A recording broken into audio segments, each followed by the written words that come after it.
Okay, good morning. My name's Tim Daniels. I'm from Autoscribe Informatics, and today's 15-minute presentation is really ensuring safe production systems through environmental monitoring. So what is environmental monitoring is probably a good place to start. Environmental monitoring is done in food production systems. It's done in pharmaceutical production areas.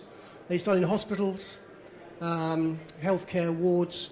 When you're doing swab testing around the theatres, for instance, you'll be doing testing of the environment and then taking that back to make sure there's not too much bacteria in the various places.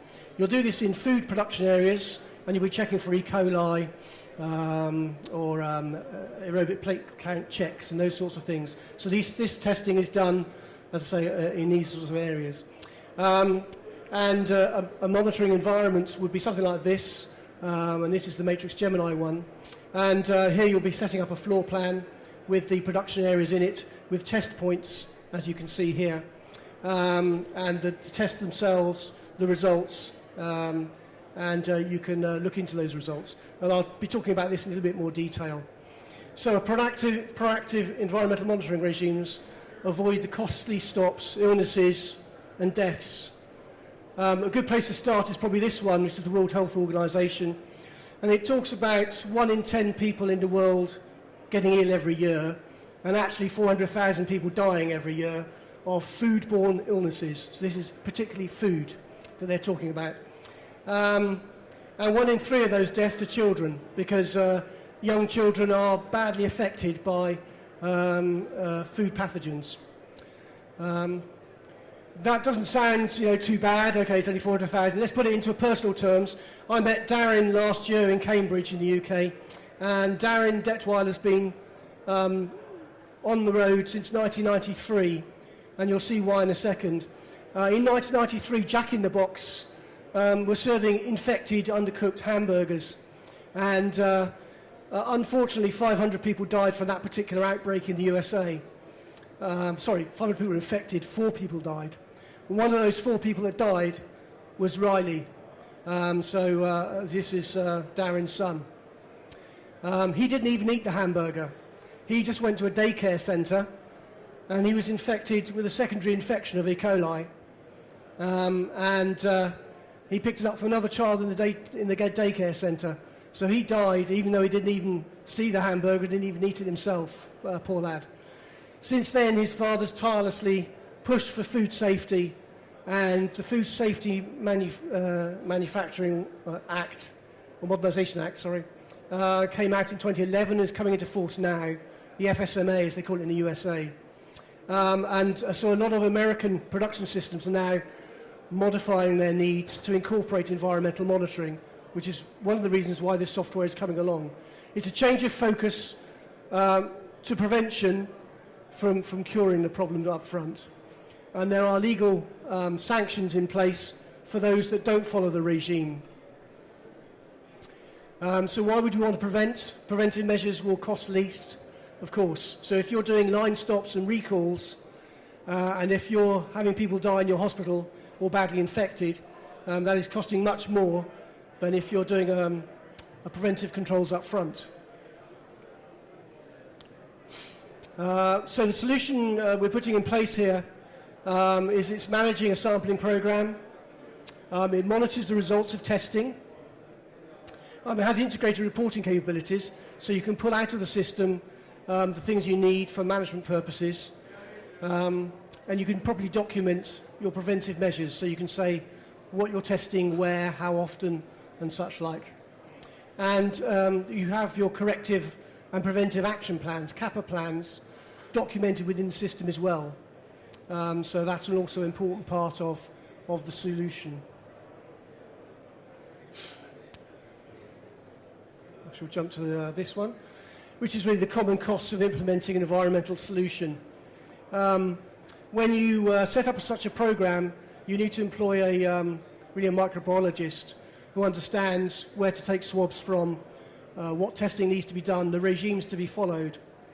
By putting it into an intelligent system, you can set up your expert sites within the system. You can determine the frequency of testing, and you can set up your timelines your corrective actions and such like. You can document what you're doing all within that one system. And so it makes it absolute sense and reduces costs to do it this way rather than on a spreadsheet and ad hoc. So that's really the costs. So an easy framework reduces the expertise required.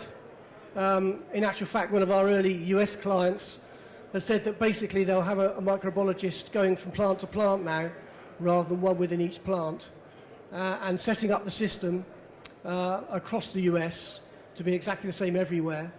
And so it's reducing the costs of expensive personnel by using this sort of system. It's all held within one database, either in the cloud or locally, however you manage your IT. You eliminate manual data entry and manual assembly of spreadsheets and such like, and it makes your data more useful and you can pull it out more quickly. So this is a more close-up view of the system, and it's an expanded view of what I showed earlier. Typically you'll set it up, this is a food production area in this case. It could equally be a hospital ward or a theatre or something where you're doing a sterile testing, making medical devices where you're making stents or something like this. So each of these areas will be a testing point.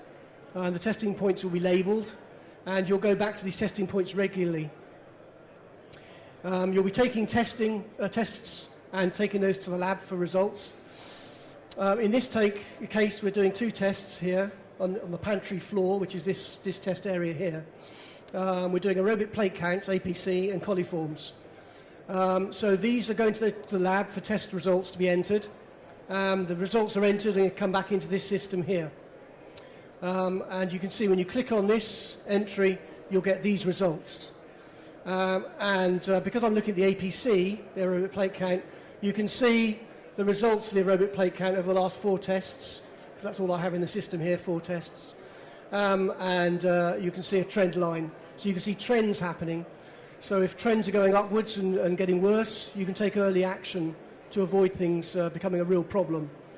So you're monitoring the environment in which the food is being prepared. And the whole point of that is to avoid the food becoming infected before it goes out. Okay, so monitoring the environment prevents the food being infected.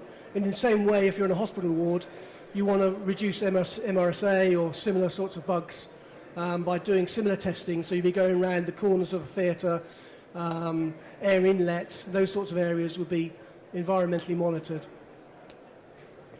On this area, you'll be able to launch out of specification actions. So this is really your quality improvement cycle.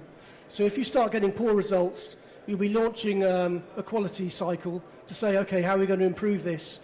You'll have a small meeting, I suspect. You might do a deep clean in a particular area or improve your regime in other ways. So this will be the sort of the quality cycle you're doing.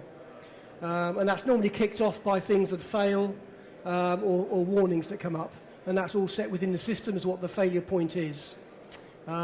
If it fails, you may have a more frequent testing regime coming in. So instead of doing it weekly, you might start doing it daily for a few weeks. All this can be set up within the system, the environmental monitoring system.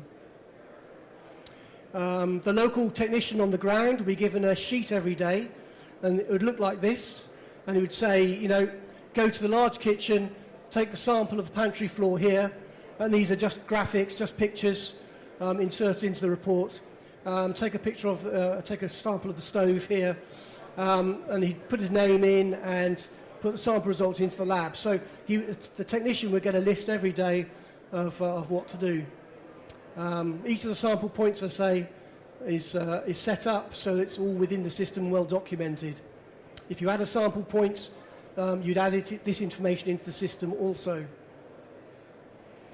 And finally, the reporting area is really what comes out of all this. So you'll see at the end report showing passes and fails, and if you have actions from a warning or a failure, these corrective and preventive action reports, you click on this and that would open up as a a further report, really a PDF that you'd open up. And all that could be handled by the one system. So it's all in one place and doesn't get lost. Okay, so that particular system is from Autoscribe Informatics, and it's called Matrix Gemini Environmental Monitoring Solution. And we're on stand 157 today, or you can find us on the web. Okay, so thanks very much for listening, and hope to see you later on. Thank you.